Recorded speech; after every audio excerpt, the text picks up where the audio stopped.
Hey everybody, Rob Maurer here, and today we're talking about Giga Berlin's approval application status. As we mentioned earlier this week, Tesla's application documents were set to become public today. That has happened, so we get our first look at that information. We've also got an update from NHTSA, the National Highway Traffic Safety Administration, about crashes they're investigating involving Tesla vehicles, some news on SpaceX and Tesla as brands, and a couple other stories as well. Tesla stock today wrapping up the week with a nice little overperformance, finishing up 1.1% to $623.31. That compared to the NASDAQ, which was down about 0.9%. Alright, we'll start off here with the Giga Berlin documents. As I said earlier this week, these documents were set to become public today. The purpose of that is for a 1-month period of time to review the documents and a 1-month period of time to state any objections that the public may have.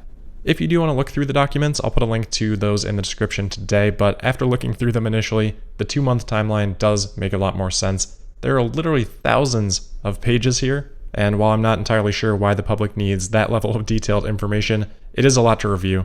And unfortunately for me, this is in German. So thousands of pages of German documents here. And there are a lot of images, things that have been scanned in, so not quite as easy to translate either. So we are going to have to rely on some help here from some Germans in the Tesla community. We've got Toby Lin sharing out a ton of information here on these documents. The Gigafactory for Tesla account on Twitter as well, sharing some stuff out. And then of course, any of our listeners that poke through these and happen to see anything, please let me know. So some of the things I'm seeing so far here is the site plan for Giga Berlin. There's labels there for all of the different segments of the factory, but things do get way more detailed than that. So there's a lot of information on battery cell production. Toby Lin, again, sharing this out. This is a diagram detailing Tesla's battery cell production process. And as you can see, if you're watching the video here, a lot of this stuff is blacked out. There's also a text description of the process, and a lot of those steps are blacked out as well. While I'm sure we'd all love to have the details that are hidden there, I am glad to see that Tesla does have a little bit of ability to keep some information private through this process. That said, still a ton of detail, so Toby Lin pulled these images out. This is apparently the 3rd floor, tabless production area. A few images here breaking down the layout all the way down to the individual workers for this process. And then Toby also points out that there is a note in here on one of these documents that says, quote, "Future building extension along the western facade will be separated by complex partition wall and firewall," end quote. So perhaps detailed plans here, but not exhaustive plans for Tesla. Looks like they still plan to expand beyond just what this document shows. There are also some diagrams here about the battery cell assembly process, anode and cathode production, and even some fun things like where the trees are going to go. Looks like there are going to be a lot of them on site. There's the lobby here as well, which shows off plans for a pavilion area right outside the entrance, and what seems to be some nice open air rooftop space too. Oh, and of course, cannot forget bicycle parking. Tesla here showing plans for hundreds of covered bike parking spaces. So I wish I had more to share on that. As I said, if you want to review the documents, the link to those will be in the description.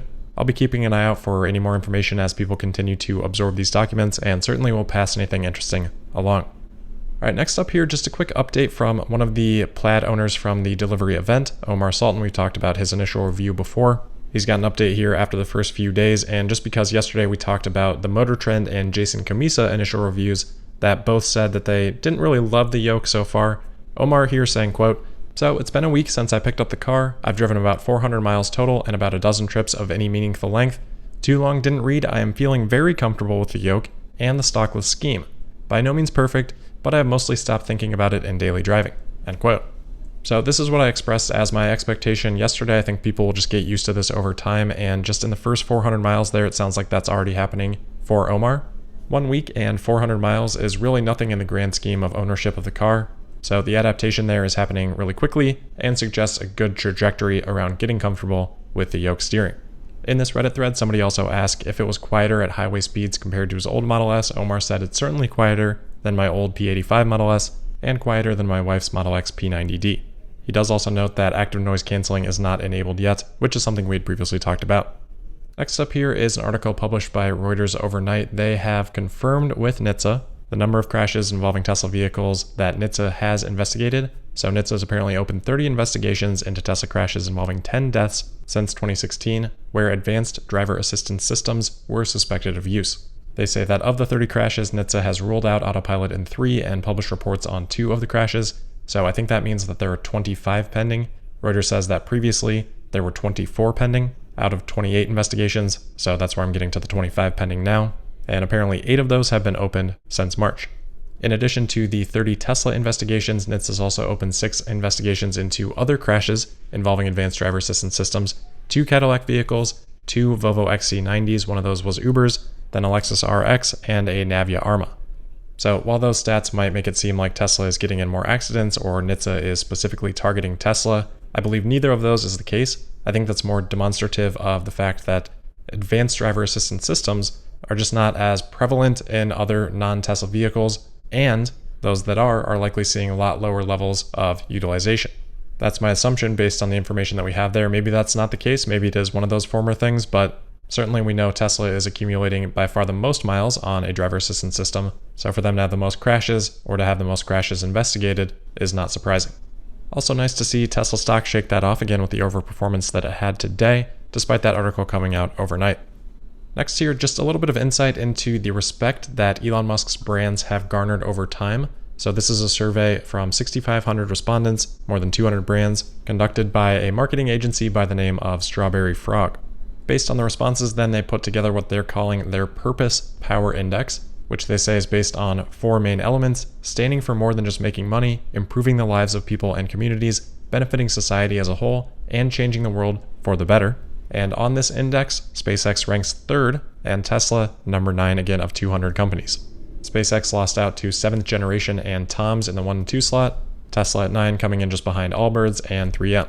So take it for what it's worth. Obviously just a survey, doesn't mean a whole lot, but I guess it is interesting to see SpaceX and Tesla rated pretty highly there. I certainly think they could be rated higher, but with Elon Musk being one of the richest people in the world and that receiving a lot of coverage sometimes, that could detract a little bit of attention from the really good things that Musk's companies are trying to accomplish. All right, last couple of items here. First, an update from Audi. Süddeutsche is reporting that Audi intends to stop introducing cars based on petrol and diesel engines from 2026. So, sounds kind of good. I have seen some misinterpretation of this, that Audi's going to stop selling any internal combustion engines from 2026. That's not the case. They're just saying they're going to stop introducing any new platforms based on internal combustion engines from that point forward, which doesn't mean a whole lot. Obviously, they'll continue to sell engine vehicles and perhaps even continue to update those older platforms. So just wanted to give some clarity on that. And then lastly here today, just some interesting news out of Maine, which has become the first state to enact a law requiring divestment from fossil fuels. The deadline for investment is a bit of a ways away, but that means that by 2026, all public funds in Maine must have sold any position in coal, petroleum, natural gas, or related products, so anything like Exxon or Chevron. And while Maine does have a $17 billion public employees pension fund, which would fall under these requirements, obviously Maine by itself isn't going to have all that big of an impact, but it's a step in the right direction and could encourage other states to follow suit. Of course, once sold, they'll have to reinvest that money into something else. Maybe that eventually creates a bit of an inflow for Tesla. So that is where we'll leave it for today and for the week. Hope everyone has an awesome weekend. Thank you for listening. Make sure you're subscribed and signed up for notifications. You can also find me on Twitter at Tesla Podcast, and I'll see you again for the Monday, June 21st episode of Tesla Daily. Thank you.